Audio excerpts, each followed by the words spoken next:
महत्त्वाची बातमी आता समोर येते आहे। सियालकोटमध्ये पाकिस्तानी लॉन्च पॅड उद्ध्वस्त झालेला आहे। एकीकडे लाहोरमध्ये मोठा स्फोट तर दुसरीकडे सियालकोटमध्ये दहशतवाद्यांचा तळ बेचिराग झालेला आहे। सियालकोटमधून ही महत्त्वाची बातमी येते। बीएसएफने सियालकोटमध्ये ही मोठी कारवाई केलेली आहे।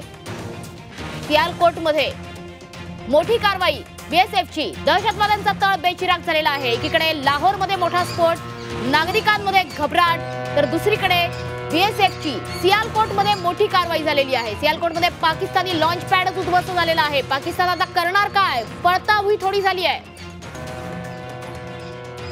एकीकडे पाकिस्तानी नागरिक हे अन्नाला महागलेले आहेत, हातातोंडाशी गाठ पडते, त्याच्यात शहर बेचिराग होण्याच्या मार्गावर आहेत।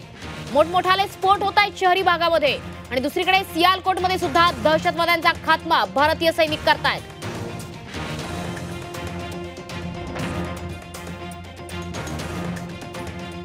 आपले प्रतिनिधी विशाल वैद्य पुन्हा एकदा आपल्या सोबत जोडले जात आहेत। विशाल, नेमकी काय माहिती मिळतेय बीएसएफ ची मोठी कारवाई सियालकोटमध्ये?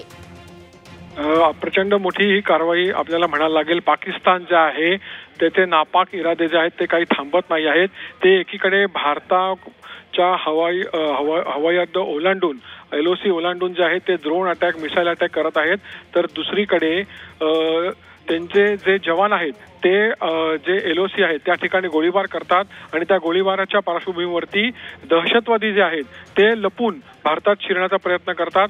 अशा प्रकारे एक भ्याड रणनीती जी आहे ती पाकिस्तानद्वारे गेल्या काही दिवसांपासून जोराने सुरू आहे। मात्र आपले भारतीय जवान जे आहेत, खास करून BSF ही अलर्ट आहे, 24 तास अलर्ट मोडवरती आहे आणि अशा कुठल्याही प्रकारची पाकिस्तानचा जो रडीचा डाव आहे तो त्यांनी उधळून लावलेला आहे। आणि सियालकोट पाकिस्तानचं जे आहे त्या ठिकाणी जे त्या चौकीच्या आडून दहशतवादी जे लॉन्च पॅड जे होतं ते त्यांनी उद्ध्वस्त केलेलं आहे। काल रात्री 11 वाजण्याच्या सुमारास आगळीक केली पाकिस्ताननी, गोळीबार सुरू केला आणि त्या आडून काही दहशतवादी जे आहेत ते आपल्या भारतीय हद्दीत पाठवण्याचा प्रयत्न केला। मात्र चोख बंदोबस्त तिथे आणि चौफेर नजर जी आपल्या BSF जवानांची आहे त्यांनी ती हाणून पाडलेली आहे आणि ती इतकंच नव्हे तर ती चौकी जी आहे सियालकोट इथली ती पूर्णपणे उद्ध्वस्त केलेली आहे।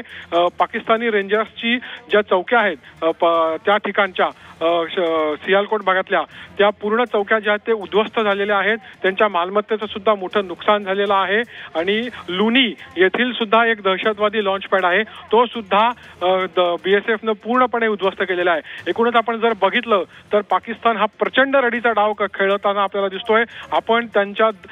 आपण POK असेल आणि पाकिस्तान मधल्या ज्या काही ठिकाणी जे बॉर्डरच्या जवळचे एक भाग आहेत त्या ठिकाणी फक्त आणि फक्त दहशतवादी जे अड्डे आहेत, दहशतवाद प्रशिक्षण केंद्र आहेत त्यांच्यावरती आपण टार्गेट करतोय। मात्र पाकिस्तान जे आहे ते आपल्या नागरी वस्त्यांमध्ये हल्ले करतात, नागरी वस्त्यांमध्ये जे आहेत ते क्षेपणास्त्र सोडतायत, ड्रोन सोडतायत, ड्रोनद्वारे बॉम्ब हल्ला करतायत। मात्र त्यांचा जो एकही डाव जो आहे तो भारतीय सैन्याने इकडे यशस्वी होऊ दिला नाही। इतकंच नव्हे तर दहशतवादी सुद्धा इतकं होऊन त्यांची जी म्हणतात की एक प्रकारे जी खोड आहे ती जात नाहीये, ते या आडून सुद्धा दहशतवादी घुसवण्याचा प्रयत्न करतात। मात्र तिकडे सुद्धा त्यांना मार खावा लागतो आहे।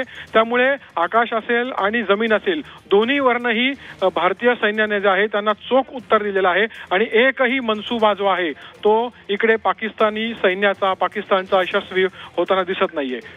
नक्कीच विशाल, अगदी योग्य शब्द वापरला तुम्ही। पाकिस्तान जर रडीचा डाव खेळणार असेल तर आम्हीही गप्प बसणार नाही हे भारतीय सैन्यानं दाखवून दिलेलं आहे। धन्यवाद या सविस्तर माहितीबद्दल।